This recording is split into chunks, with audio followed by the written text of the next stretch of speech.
Yo, what is up people? How are you guys doing? Today, I'm out here in the woods testing out my brand new fat tire, full suspension, all-terrain e-bike. This right here is the Cyrusher Xf900. Let's check it out.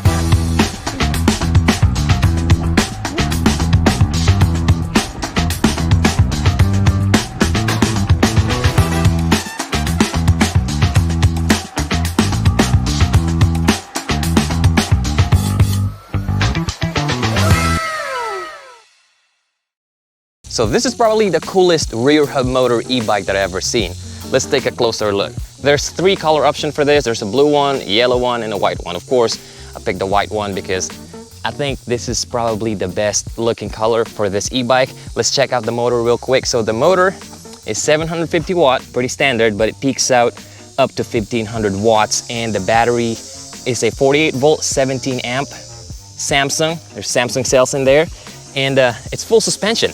If you look at it, it looks like a downhill mountain bike because of this massive fork right here. Check this out. And I'm kind of confused here. Let's check out the fork real quick. So you got a compression knob over here, and we got a dial over here. Check it out. But I'm pretty sure that this is where you pump some air on it. It's just I cannot remove it, you know? I mean, I don't know. Maybe this is supposed to be just a dial knob, but I'm pretty sure that there's an air valve hiding underneath there. So like what I said, there's a compression knob over here. That means you can, adjust it, turn it all the way to the right. It will lock the fork. Turn it all the way to the left. It will open up the fork. I like to put it somewhere in the middle, but let's go back to the battery. So as you guys can see, the battery is externally mounted. It would have been better if it's internal, like if it's inside the down tube, but hey, it still looks cool. A closer look of the fork, Cyrusher XR6. I mean, I don't know this fork, but hey, so far, it's actually working pretty good. I'm actually kind of impressed with this fork. It's just the bike is a little too tall. So this bike is for people that are 5'7" to 6'2". So it's a pretty tall bike, and when I'm riding it, it's pretty tall. Let's move it over here. That way we can see it better. So the rear shock is an HLT 100. This shock is okay, but it's pretty stiff. There's no adjustments over here. So yeah, you're basically stuck with this. I'm 145 pounds, and for me, it's kind of stiff. The fork works really good. The rear shock, well, maybe this is built for heavier people. The front fender was broke when I received it, thanks to FedEx, but it still looks nice, even there's no front fender over there. So let's move here to the back. Let's check out this fender. The front fender looks just like this, thick plastic, and as you guys can see, we got a reflector here instead of a brake light.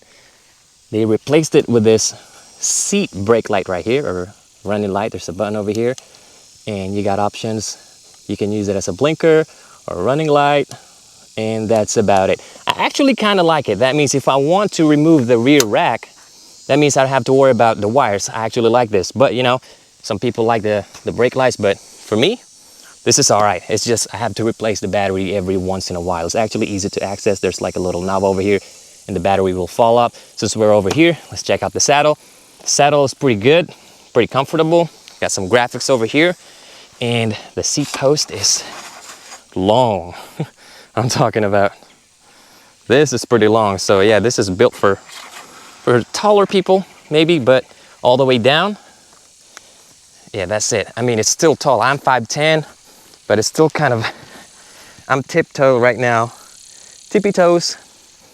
I can put my feet flat like that, but I'm hurting my, But anyway, the rack is pretty massive. I feel like I can put a 30 quart cooler over here with no problems. Pretty sturdy, but I can't see any weight capacity here. I don't know, it's probably on the website. I have to check it out. But yeah, let's check out the frame again. Full suspension, nice graphics. Got some nice graphics over here. Matter of fact, I have not even removed the plastics over here. So that's probably a bad idea. I'll take care of that later. Over here, we got the Xf900 graphics. It's pretty nice. It's really cool in person. Cyrusher website here and over here. And yeah, this is a head turner. It looks really nice. It's just, it is pretty tall. All right, let's move to the front.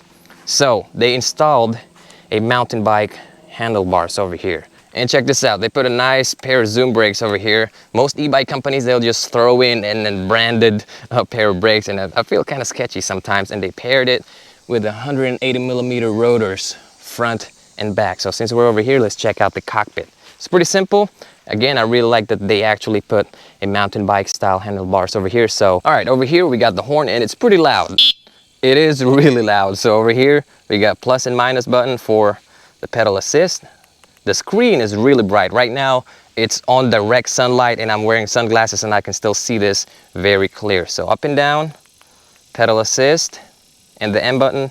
If you hold it, turn off the bike, hold it again, turn on the bike. All right, to the right side over here, we got a half twist throttle and 7-speed Shimano shifter. Now the drivetrain, they put a Shimano tourney over here. I was expecting at least Shimano Altus or maybe even a Serra, but for 2,400 bucks, this is, I don't know, I don't like this. It's just, maybe Altus at least, but hey, it is what it is. 1x7, so far, it's okay, but tourney, it just, for me, it breaks too easy. There's a cadence sensor in the crankset for the motor to be activated, but for $2,400, I was expecting like a torque sensor crank. But hey, the bike looks cool. It's full suspension. The range of this e-bike is up to 62 miles. The speed, the max speed, I don't know, but we're gonna test it out, see how fast we can go. So from the house, I actually rode 3 miles. So it's fully charged, and I already put 3 miles on it. Let's go for a ride. All right, let's see how fast this thing can go. Right now, I am on pedal assist 1, going 12 miles an hour. Pedal assist 2. We're going 17 miles an hour, 18 miles an hour. I am barely pedaling. I'm literally just turning the cranks, spinning the cranks, and it's going. Pedal assist 3. What is this? What we got? 21 miles an hour. 22, almost 23. Whoa. All right, I need to pay attention. I'm looking at the screen. All right, let's do it again. Pedal assist 3. That fender would have been nice. All the sand's flinging on my face. 22 miles an hour on pedal assist 3. Let's do pedal assist 4. Like what I said, I'm just spinning the cranks and it's moving. I am barely putting any force on it. Okay, what happened there? Good morning. Hey. Morning, how you doing? Good, how y'all doing? All right. We probably need to go to the road real quick. All right, we're doing the off-road speed test right now, and there's a lot of turns over here. So pedal assist 4, 23.5.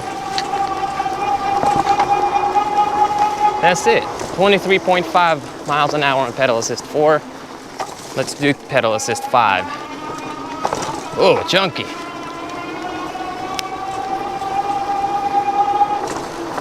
Whew, I gotta be careful here.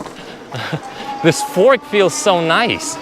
The rear shock is whack, it's too stiff. At least for me, you know.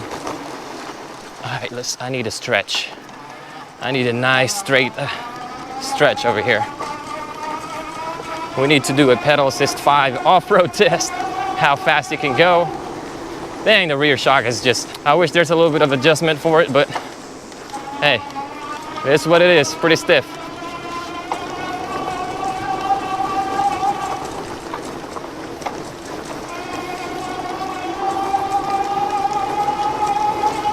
All right. Pedal assist 5. 26 miles an hour off-road. Oh man, this is rough. I'm on a rough area right now. Sheesh, pretty rough. Okay. Yeah, off-road, max speed I got was 25. All right, let's go back to the road. All right, reset. Pedal assist 1 on the road. All right. I'm pretty sure there's a way to unlock the motor, that way you can go faster, but this screen right here is very confusing and I'm scared to touch it. I'm gonna leave it alone. So pedal assist 1, I'm doing almost 13 miles an hour. Pedal assist 2. On the road. 17, almost 18 miles an hour. Pedal assist 3. 22, almost 23 miles an hour. Pedal assist 4. 24 point, almost 25 miles an hour. 25. Pedal assist 5. How fast we can go? Oh, 27. 27 miles an hour max. All right, that's the maximum speed of this e-bike. 27. Not too bad. For a heavy bike like this, it's pretty good. All right, let me go check my fishing spot real quick, and I need to check the footage, make sure that everything is good, because earlier it was so bumpy, man. All right. What's going on here today? Ooh, this is where I fish. Sometimes it's a good spot, but it's sketchy. Look at that. Look at that, it's deep down there. Don't fall. All right, I am here in one of my favorite spots, checking out the bike, making sure that everything is still intact. And I noticed that on the rear, you guys see that? See that sand right there? That means I'm probably using maybe 4 millimeters of travel. I went to a bumpy spot earlier and it was so bumpy. The front works really good though. The rear is just too stiff. It's just way too stiff. Like, look at that. That's not even a 1/4 inch. And this chain is just rattling all over the place. It's been smacking the heck out of this chainstay. Look, it's already nicked. Yeah, I think I'm gonna have to put a chainstay protector for this e-bike. But so far, that's it. I mean, it's comfortable because I got plenty of front suspension. But when it gets super bumpy, the rear shock will work just a little bit. You know what? I'll take it back. For $2,400, I think they should put a better rear shock on this thing, you know? I mean, this rear shock is just way too stiff. And there are some cheap, you know, rear shocks out there, like the D&M rear shock. I think I paid like 80 bucks for it one time when I bought one. And that one lasted me, I think, a year and a half before I actually upgraded to a rock shocks. But yeah, this rear shock is just way too stiff. Yeah. So for 2,400 bucks, I think this e-bike, you know, I think this e-bike deserves a better rear shock. All right, so I already put 9 miles on the bike, and right now I got 4 bars left. So I think the distance is okay on this one. So let's say 10 miles a bar. We got 5 bars over here, maybe 50 miles, and I'm doing mostly just throttle. You know, I'm barely doing pedal assist because you guys know me. I just, you know, when I got an e-bike, I just hit the throttle all the time. I think the distance is pretty good. So on an e-bike, I always look at the LCPD. I call it LCPD because, you know, looks, comfort, performance, and distance. Looks, it's pretty good. I really like it. So you guys can see this thing looks badass, you know? It looks like a downhill mountain bike. You know, nice graphics and everything. Comfort, yeah, it's okay, but for 2,400 bucks, I expect more, you know? I expect a better rear shock. The front fork is okay, but the rear is just stiff. It will work maybe if you know, hit a big jump or something like that, give you a little bit of suspension, but right now I'm not impressed with it, you know? Performance, okay, it's pretty good. Maximum of 26 miles an hour, and again, I'm pretty sure that I can unlock the speed of this e-bike, you know, if I mess with the controls. But again, I don't like the screen. It's pretty confusing to, you know, to work with. So I'm just gonna leave it like that.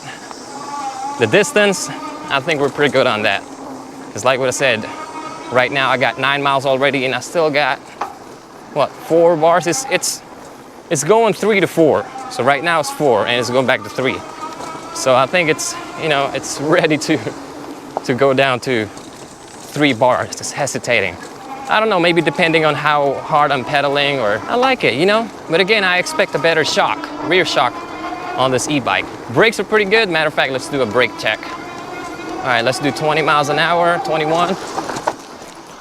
Oh yeah, this bag is just, I am wearing the wrong backpack today. All right, let's do it again. This backpack keeps clinging all over the place. 20 miles an hour. Yep, brakes feel sturdy, pretty good. I'm actually skidding on the sand. Oh yeah, them zoom brakes, pretty good. I can feel the power. That's right. Love these zoom brakes. It's very manageable though. Like it turns really good. That's one of my problems on e-bikes. Like they will put these cruiser style handlebars on it, and turning is, I mean, I ride mountain bikes a lot. Dang, I like the way this thing turns. It feels like a mountain bike, I'll be honest with you guys. Feels just like a mountain bike. And I really appreciate this mountain bike style handlebars, because you know, most e-bikes, they'll put a cruiser style e-bike on it, and turning can be a little awkward, but this one feels very natural. Ooh. This backpack again, I need to throw this backpack away. Woo! It gives me a little bit of confidence turning. Feels all right. And I'm going fast now. I'm going like 18, 21 miles an hour.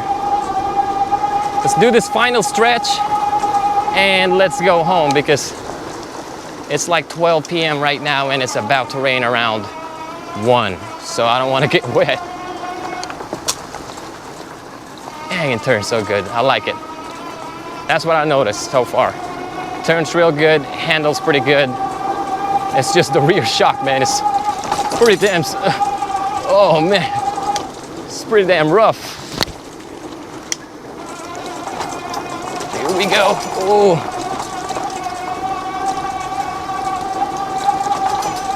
Oh man. Woo. All right, so what do I think about this e-bike, if you guys are wondering? It's pretty good. I mean, you got the looks. It looks really nice. It looks badass. It's long lasting. It is powerful. It's just, it's not comfortable enough for $2,400. I think, you know, the rear shock can be improved. I don't know if you guys can see it, but over here it says 750 pounds. So maybe this rear shock is rated for up to 750 pounds. That's just too much. Maybe they can just downgrade it to like maybe 350 pounds to 400 pounds. With that, it's probably gonna be more comfortable, but so far this rear shock needs to be upgraded. And the derailleur, Shimano tourney, really? For 2,400 bucks, this should be at least Altus, or even better, a Serra, but hey. But so far it's very manageable, and the trail is very nimble. It corners really good. It feels like a regular mountain bike. So it's still a good e-bike. It's just, you know, there's a little bit of, you know, upgrading needed for this e-bike. And when I say this e-bike is tall, I am 5'10". Maybe with my boots, I'm probably 5'10 and a half or 5'11 maybe with my boots. But check this out.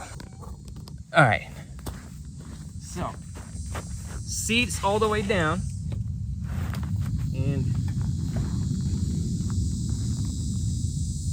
tippy toes. So if my feet's flat, it's just, it ain't gonna work. I'm floating. So yeah, it's pretty tall. It is pretty tall, but if you're riding it, I mean, you won't really notice it. You know, it's just, it's a tall bike, but once you start riding it, it feels good. Handles really good. The front fork is really good for some reason. This is, I don't even know what kind of fork is this, but you know, they named it the Cyrusher XR6. It's pretty impressive, I'll be honest with you guys. So if you guys are interested with this e-bike, I will link it down in the description, and let me know what you guys think about it. All right, I'm gonna wrap it up here before the rain starts. Don't forget to like, comment, and subscribe. Keep pedaling, ride safe, and I will see you guys in my next video. Peace.